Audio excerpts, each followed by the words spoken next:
Bog svima! Danas ću vam pokazati kako se rade ružice od dizanog tijesta sa pekmezom. Zašto su ovo u stvari ružice? Saznaćete pod kraj samog videa, znači morate ostati s nama do samoga kraja. Prije nego što krenemo, moram vam reći što sve ide u ružice od dizanog tijesta. Znači, radi se o dizanom tijestu koje ćemo ovaj put staviti 600 g glatkog brašna, 3 žlice šećera, 1 žlicu soli, 1 suhi kvasac, 2 cijela jaja i 200 g maslaca koji je ovaj put evo već otopljen unaprijed. Dio maslaca ću ostaviti sa strane jer će mi trebati za onaj završni korak, a za početak sve ću to ovako umjesiti pa ćemo onda početi raditi rukama na radnoj površini. Ostavite s nama. Sada kada sam tijesto za početak izradila u kuhinskom robotu, puno lakše ću ga izraditi na daski rukama, jer se tijesto lijepo ovako povezalo, znači i svi suhi sastojci i svi mokri sastojci lijepo su već postali kompaktni i puno lakše je sada raditi sa tijestom, evo kada on već ima svoju formu. Pripremite si naravno u zdjelicu brašna koja će vam trebati prilikom miješanja, jer lijepit će se naravno za ovu radnu površinu, pa si svako malo to ovako posipajte sa brašnom kako bi se tijesto puno lakše i ljepše umjesilo. Dizano tijesto za ovakvu vrstu peciva radi se sa maslacem, ja ga barem uvijek radim sa maslacem zato što mi je tako puno ljepše, onako i mirisnije. Znači ovo je jedno slatko dizano tijesto koje ću puniti sa pekmezom, vidjet ćete na kraju kako će izgledati, pa je zato maslac unutra, iako najčešće u dizana tijesta kad radim stavljam suncokretovo ulje. Ovaj put evo za promjenu ide taj maslac. A s obzirom također da se radi o jednom, mogli bi reći i kolaču od dizanog tijesta, stavila sam i 2 cijela jaja unutra. Znači vidite i sami da je ovo tijesto dosta ovako mekano, tako i mora biti, a mekano između ostaloga zato što sam u njega dodala i mlijeko.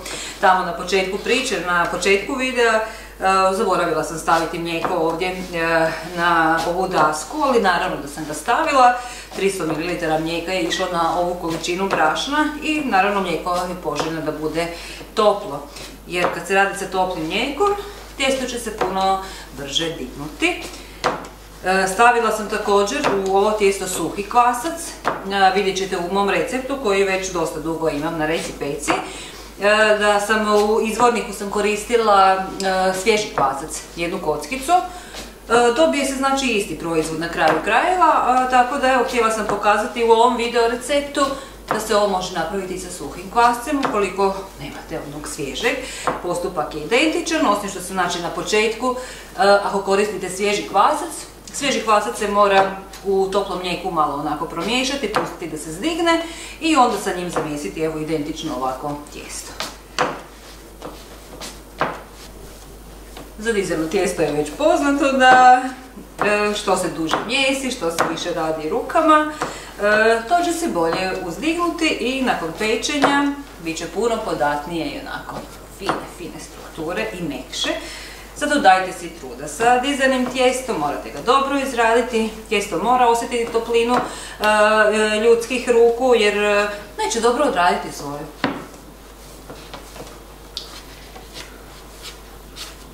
Tako. Kada smo tijesto dobro izradili, pripremite se znači posudu u kojoj će se ono dizati. Neka bude dovoljno velika jer tijesta ima dosta i naravno dignut će se još. Premažite tu posudu sa malo masnoće, da može to biti ulje, može biti evo ovako otopljeni maslac. Pa jednostavno zato dok se bude dizalo da se ne zaljepi za površinu. Slobodno malo ovako od gore i po tijestu zamastite. Prebacite ga u posudu. Uzmite poklopac koji odgovara posudi, ako nemate poklopac prekrijte sa prozirnom folijom ili barem sa kuhinskim ukusom. Tijesto sada ovako pokriveno mora ostajati na toplome najmanje 30 minuta, a poželjno bi bilo čak i sat vremena da ono fino odradi i da se uzdigne. Za to vrijeme popijte kavicu, mi se vidimo za jedno 30 minuta pa ćemo nastaviti mjesiti dalje naše ružice od dizanog tijesta. Vidimo se! Ljudi, idemo mi završiti ove ružice od dizanog tijesta sa pekmezom. Tijesto se dizalo tako dugo dok sam ja radila domaći kvih i gric. Tamo je dovoljno bilo vremena da se tijesto digne, da fino odradi svoje, što je i napravilo.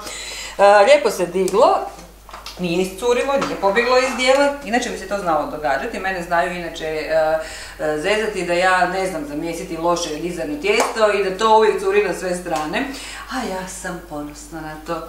Ovaj put mi je tijesto ispalo savršeno, nije se prediglo, nije se diglo premalo, taman kako treba. Znači ovako, tijesto sada moramo istresti na radnu površinu na kojoj ćemo završiti. Pripremite si opet malo brašna sa strane. Moramo posipati da se tijesto ne ljepi dok radimo s njim. Tako. I sada ću ga podijeliti na 2 dijela. Jer će mi tako biti lakše raditi s tijestom. Znači staviti jedan dio na stranu, a jedan idemo razvaljati. Znači dobro pobrašniti. Tako. Prvo si ovako malo razvuči rukama. Poanta je od ovog komada dizanog tijesta dobiti jedan pravokutni oblik koji ćemo premazivati pekmezom. Pa se evo potrudite da taj pravokutni oblik bude koliko toliko jednakih dimenzija, tako ćete ga lakše zarolati i bit će ljepše na kraju krajeva. Tijesto treba razvaljati laganim valjanjem, znači ne prejako pretiskati jer ipak se radi o dizanom tijestu, pa ako budete pregrubo to napravili, može se dogoditi da se svi oni fini mihurići zraka istiskaju iz tijesta, a to ne želimo. Znači ovako ga fino rastanjiti na otprilike 5 mm, 7, 8, ali ne više od 8 mm debljine.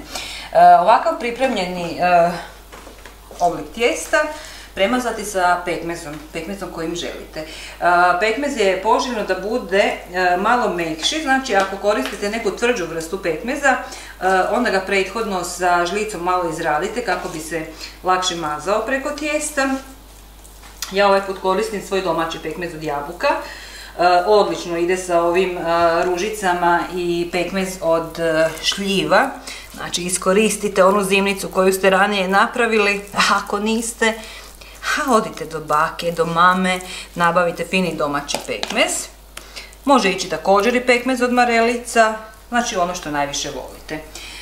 Ja sam ove ružice pokušavala raditi i sa čokoladnim punjenjem, znači mazala sam ih sa onim čoko namazima, ali meni to jednostavno nije to.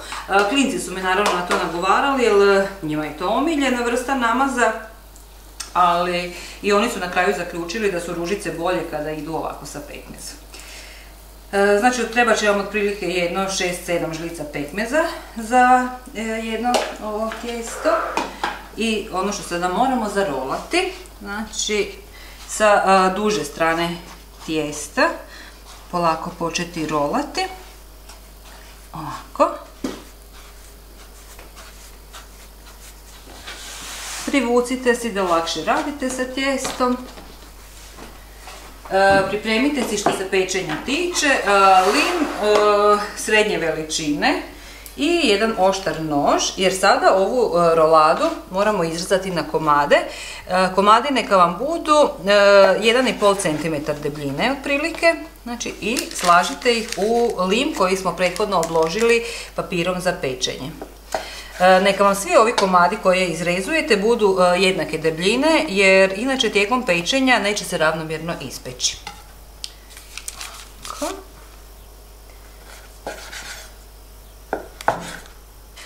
Znači ove roladice slažite ovako jednu do druge. Nemojte ih jako zbiti, ali opet nema potrebe da ostaje puno prostora između ovih malih kolutića, jer hoćemo i dobiti to da se one tijekom pečenja spoje. Znači nešto slično buhtlama je ovo, samo što su ovo, ajmo reći, izokrenute buhtle, jer se sadržaj buhtla vidi, znači ovaj pekmez. I one kako se budu pekle, naravno da će se spojiti, ali vidite što ću napraviti na kraju, kako bi se one lakše odvajale. Znači na isti ovakav način kako sam ovo napravila, idemo ponoviti sa drugim dijelom tijesta. I sad vidite da su ove ružice ne izgledaju baš kao ružice i sada to malo popravite prstima. Znači ovo je ovakav recept s kojim možete malo eksperimentirati, znači ako vam se slučajno dogodi da vam se raspadne tijekom ovog rezanja ili nešto, ma slobodno to samo ovako ubacite i malo poravnajte prstima. To i onako kada se bude ispeklo sve će se dignuti i spojiti i neće se vidjeti ta vaša eventualna greška. Zašto se zovu ružice? Pa zato što vidjet ćete nakon pečenja kako se budu dizale tijekom pečenja i spajale, tako će se formirati ti njihovi različiti oblici. Sada kada smo sve to ovako lijepo složili u taj lim za pečenje, sjetite se pečnicu uključiti na vrijeme kako ne bi tu bilo nekog praznog hoda, zagrijte je na 180 ili 200 stupnjeva, zavisi koliko vam je jaka pečnica. Uzmite onaj ostatak maslaca sa početka priče, ja sam ga malo odvojila jer s njim ću sada premazati ove ružice formirane, ponajviše ovako po spojevima između, zato što kada se budu ispekle, upravo ovo što sada radimo doprinijet će tome da ih puno lakše razdvojimo, a osim toga mirisat će fantastično od maslaca. To je to. Sada samo moramo ovo sve skupa ispeći. Treba peći, znači kako sam i rekla, na 180 do 200 stupnjeva, otprilike 30 minuta.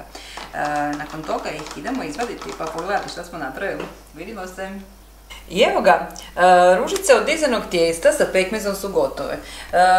Izvadila sam ih iz pečnice nakon 25 minuta pečenja, iako sam pečnicu ja stavila na 30 minuta da me obavijesti da je gotovo, zaključila sam da su već pečene malo ranije.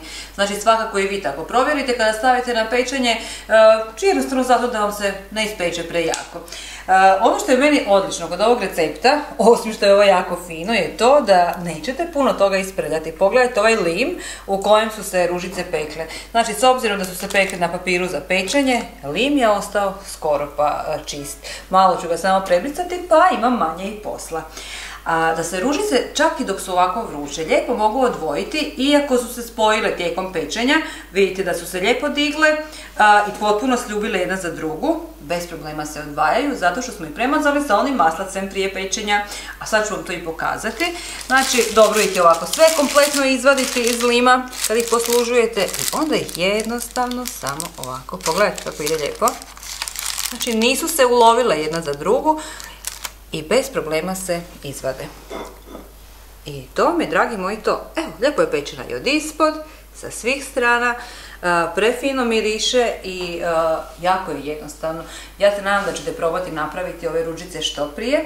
Kad to napravite, javite mi u komentaru kako vam je ispalo, da li vam se svidjelo, koju ste vrstu pekmeza koristili. Ima stvarno različitih ideja kako se ovo može napraviti. Napravite nešto baš po svome. Ako još niste zapratili Reci Peci YouTube kanal, obavezno to učinite pa vidite da stalno kuhamo nešto fino. Budite s nama i sljedeći put. Vidimo se!